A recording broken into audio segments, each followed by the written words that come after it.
పండించే ప్రతి మెతుకు మీద తినేవాడి పేరు రాసి ఉంటుందండి. అదే నిజమైతే బుల్లెట్ మీద కూడా ఖచ్చితంగా చావుబోయేడి పేరు రాసే ఉంటుంది. అలివేణి ఆణిముత్యమా నీ కంట నీటి ముత్యమా. చిన్నా చిన్నా చిన్నా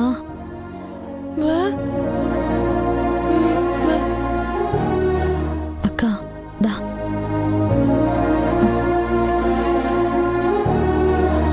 లే అక్క.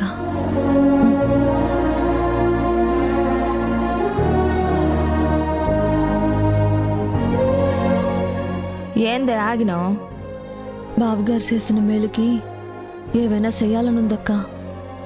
అవును, ఆ సారికి ఏం చేసినా సముద్రంలో చెంబు నీళ్లు పోసినట్టే అవుద్దే. అందుకే అక్క ఇదిగో ఈ దండ అమ్మగారి చేతిలో పెట్టొత్తా. వద్దే, వాళ్ళు పెద్దోళ్ళు ఏటైనా అనుకుంటారేమో. నిన్నెత్తేనే తీసుకోలేదు కదా. తీసుకోకపోవడం వాళ్ళ గొప్పతనం అక్క. కానీ మనం పొందిన సాయానికి కృతజ్ఞత చూపడం మన బాధ్యత. అందుకే ఇది ఇచ్చే సత్తానక్క. వద్దే అలివేలు, అలివేలు.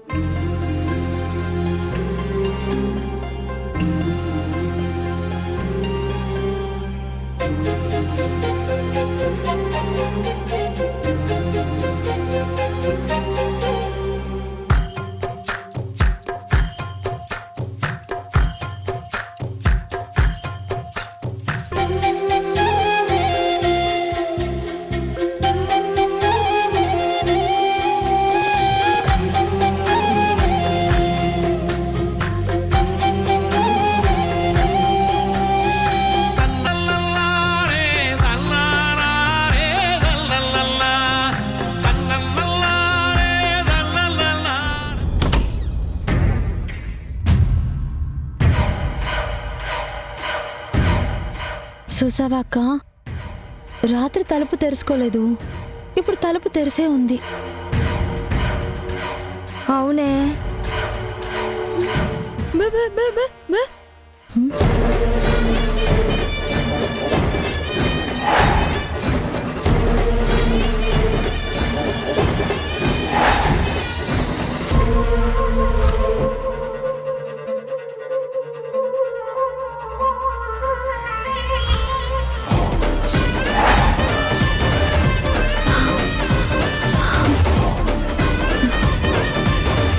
అక్క ఆ బూట్లకు మరకలున్నాయంటే ఖచ్చితంగా నాకు ఆ నరసమ్మ మీద అనుమానం ఉందక్క.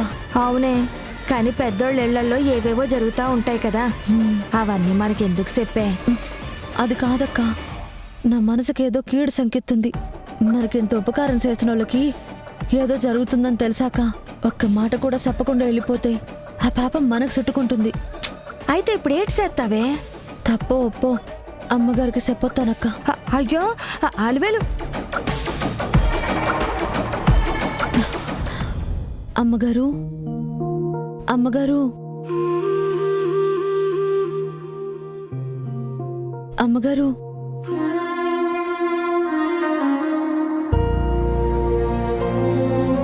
అమ్మగారు నమస్కారం అండి.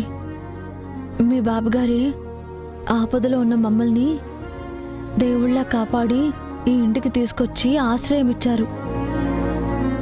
మాకు ఇంత ఉపకారం చేసిన వాళ్ళకి ఏదో అపకారం జరుగుతున్నట్టు అనిపిస్తే మీతో చెప్తున్నా. ఆ నరసమ్మని చూస్తే ఏదో తేడాగా ఉంది. రాత్రి మీరు కాళ్ళు చేతులు కొట్టుకునే ముందు ఎవరో గదిలోకి వచ్చినా అలికిడయింది. అప్పుడు మీ చేయి తగిలి కింద పడిన పౌడర్లో ఎవరో నడిచి వెళ్ళిన గుర్తులు కనబడ్డాయి. ఇప్పుడు అవే పౌడర్ మరకలు బయట నరసమ్మ బోట్లకున్నాయి. దాన్ని బట్టి చూస్తే ఆ నర్సే మీకు దొంగసాటుగా ఏదో చేస్తున్నట్టు అనిపిస్తుంది.